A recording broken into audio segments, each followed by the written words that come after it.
Yung good morning sa ating lahat. Narito tayo ngayon sa Moriones Bridge. Nagkakandak tayo ng clearing operation. Ayan, kung titignan nyo, tinambakan na naman nila to. Kakalinis lang ng ating DPS rito. Dami na naman, oh. Yung mga bato-bato pa na ginagamit nila sa panluluto, diba?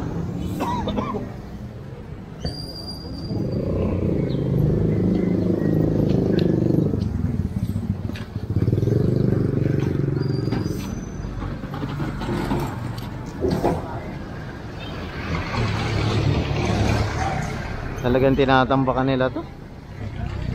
Ayan, so kukunin na to.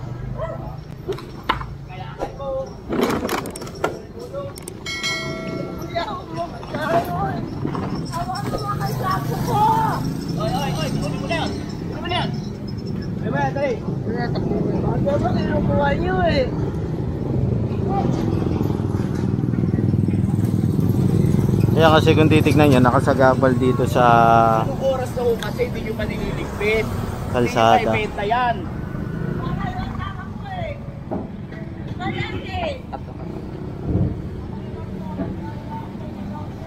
Ito kakalinis lang na ito eh, oh. Meron na naman.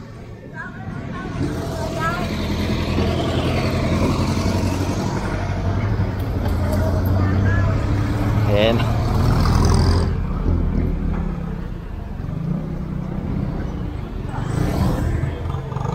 Ang problema kasi rito, kakalinis lang, tinambakan na naman nila. Hindi naman pwede yun eh. Alam niyo naman na itong bangketa eh, ginagamit to ng mga tao. Dahil nga ang dami dumaraan dito. Dami rin motorista. Access point kasi to eh.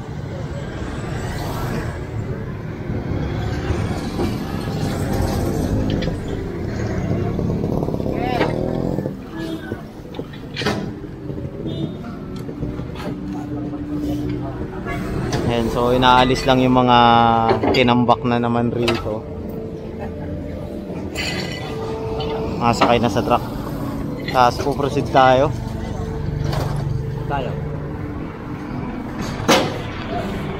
Punta tayo sa next location. Bali narito tayo ngayon sa barangay 128 Smoky Mountain, Tondo, Manila. Ayan. So kakandak tayo ng clearing operation. Ayan, yung mga naka-obstruct lang naman na mga ganito. Ayan. Kasi mga gilid-gilid na kunin nyo na. Ayan, sasakay na yan sa truck. Para kahit pa paano mabawasan. Actually, malinis naman tong barangay na to. Ayan, mga tenement. Oh. Ayan, yung mga bahay dito. Diba? Kukunti lang yung mga ganito. Kaya talagang sisimutin na para mapanatiling malinis tong area ni Chairman Hernani.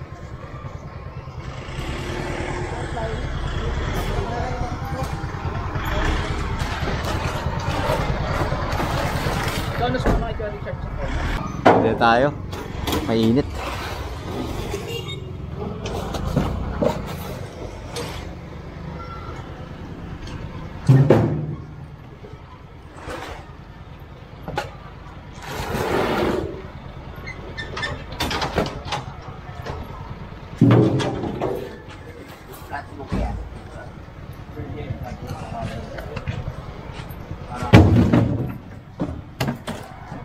Ayan, pang piso net to ah.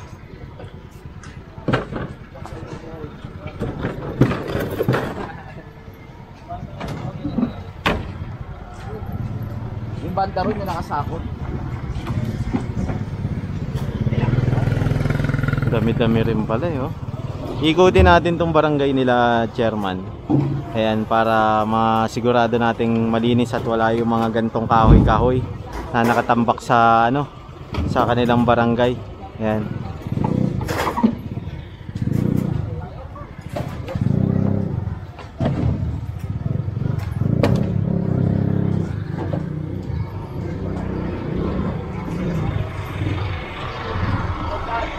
Diretso tayo rito.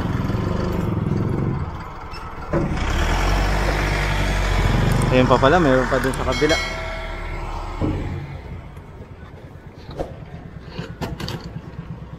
Bali kanina may nadaanan tayo nagpa-flashing. Ayan, dito sa barangay ni Chairman Hernani 128, District 1. Ayan, talagang nililinis na tong area na to.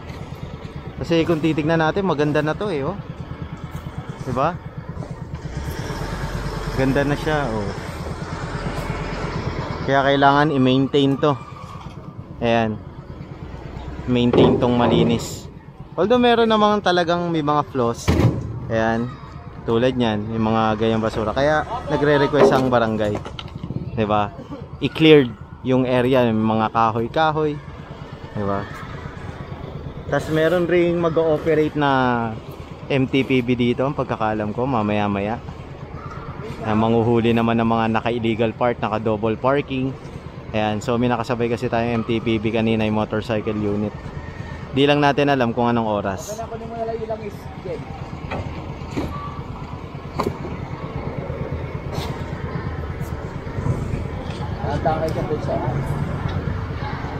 Ayan, so diretso tayo.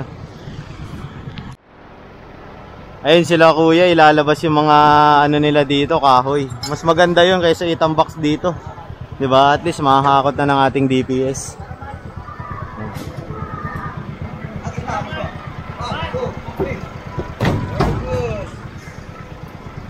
Galing.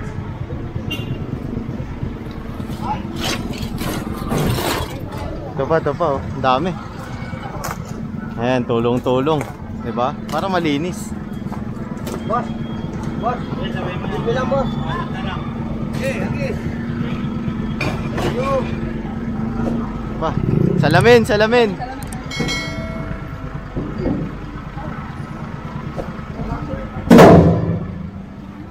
Ayan pa, ang dami oh. Diba? Kahit pa paano, diba? Malaking bagay yan, yung mabawasan yung mga kalat nila rito. Yung mga kahoy na nakabalagbag lang naman dito sa bangketa. Ayan.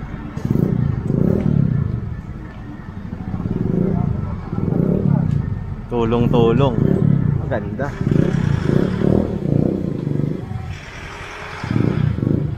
Ito yata kulungan ng manok. Op! Op! Op!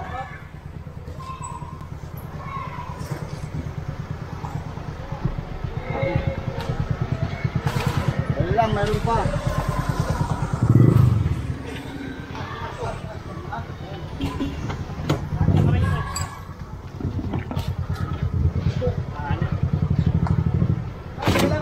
Yan. Dali lang, mayroon pa.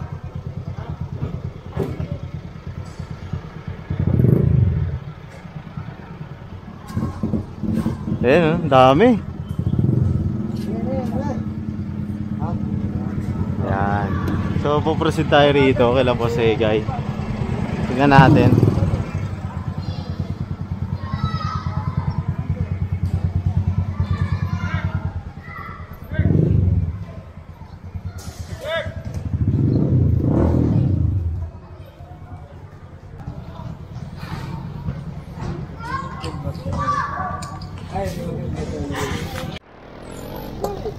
And so kung titignan natin, winawalis na nila itong area nila, 'di ba?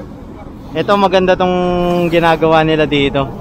After nila ayusin yung mga sako-sako, winawalisan nila para malinis, 'di ba? 'Yun naman talaga yung habol natin ngayon sa ngayon. Saka na susolusyonan kung saan sila maglalagay ng mga sako-sako. Ayan. Bali, ito munang kalsada ang inaayos ng ating DPS. Katuwang ang iba't ibang sangay ng gobyerno, national government. Ayan, narito rin kasi ang ating DPWH Tumutulong rin dito sa pagsasaayos. Sa umaga naman, kasama rin yan ng ating DPS. Pati Leonel, ayan, magkakatuwang yan. Ayun, may sisitayin ron. Lapit tayo ron.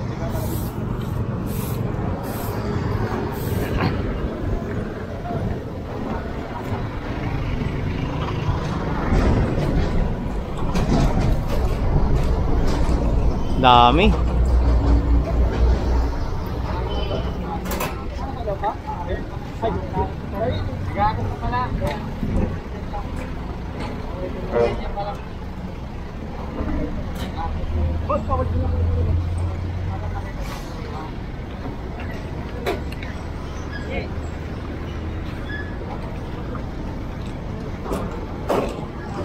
Ayan, bali inaakyat pa lang kasi yung mga sako-sako. Ayan o, naglo-load sila sa truck para mabawasan yung mga nakatamba kasi kailangan rin nila alisin yung mga sako-sako dyan para yung mga nasa ilalim ng sako-sako mawawalis nila.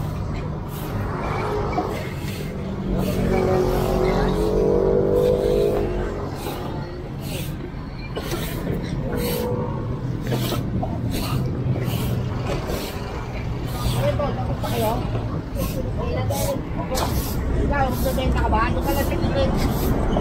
Sa gilid, okay na ka. Doon, lagay mo doon sa gilid. Yan si kuya.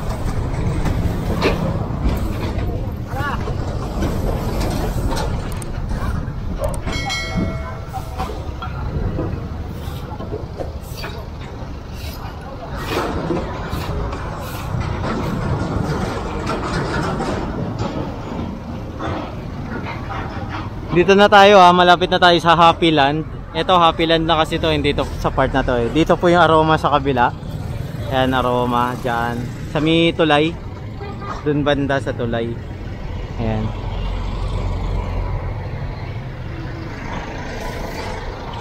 Ayan, dito nagwawalis na rin sila eh. Oh. Ayan, so sasakay na tayo ulit. Ano, kahirap na ang kamalo.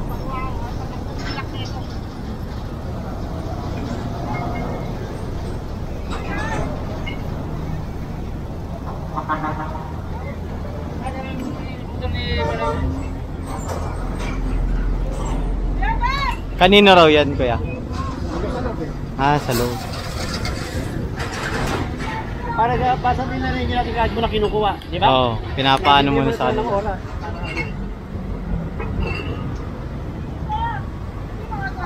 Wala po. Ayun na, pinapadala natin na. Ayan, si tatay na nagpadala. Ayan si kuya.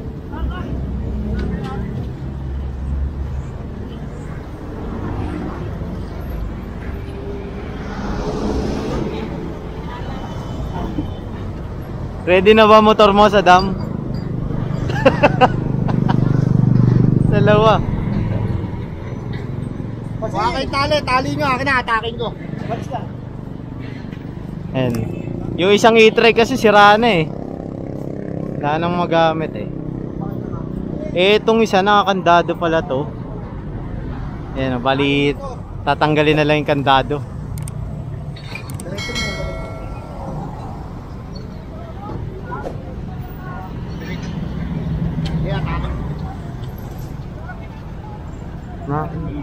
Nakakandado eh. Ito, papatong lang.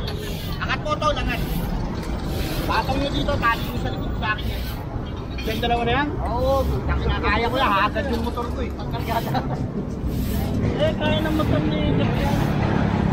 Naka big bike kasi si ano eh. Sa dam eh. Okay, angat. Eh, baba na rin, baba. Baba na rin, baba.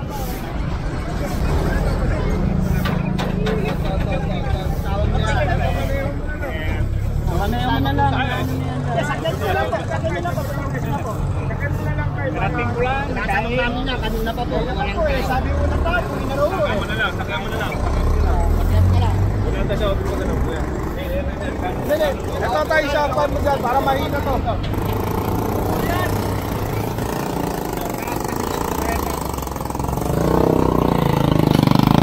Dito nyo patong yung gulong. Dito nyo patong.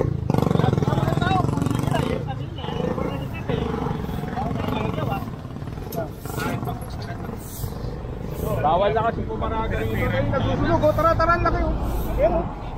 Ayun. Eh, kunin nyo na yun. Ayan, so sasama tayo.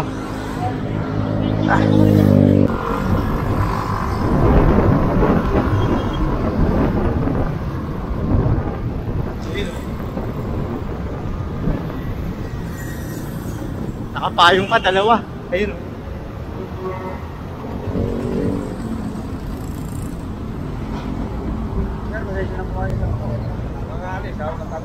Hindi ko kami natakot.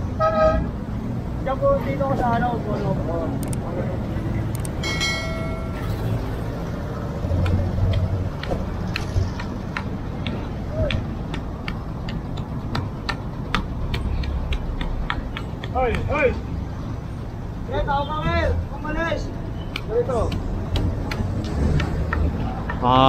Ano pa to ah? Ayun pa yung isa oh, maliit.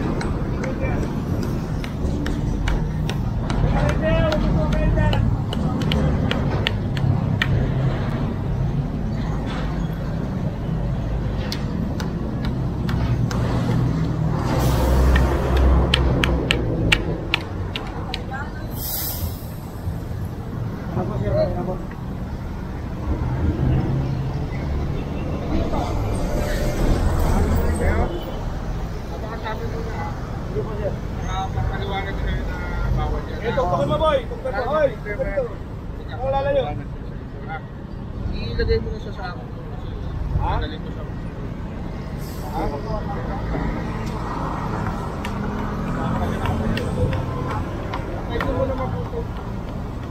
And so pinaliwanag sa kanila na sasama sila sa opisina para papaliwanag sa kanila na bawal yan. Ayan. Sinungalan po ako ng bate.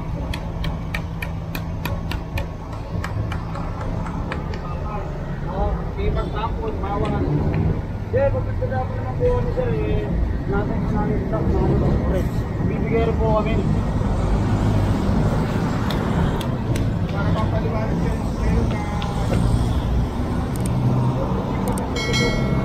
Alam mo, sa totoo lang pwede naman nilang balatan to. Kaso siguro mainipin sila. Kasi isa-isay mo yan kapag babalatan mo eh.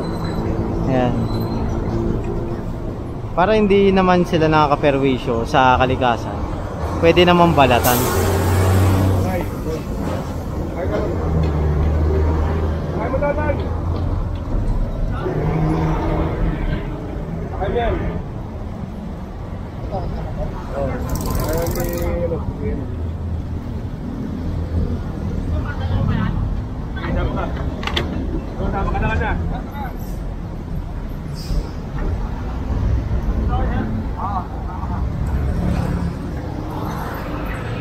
And so dadalhin to sa opisina, ebidensya kasi to na nagsusunog sila.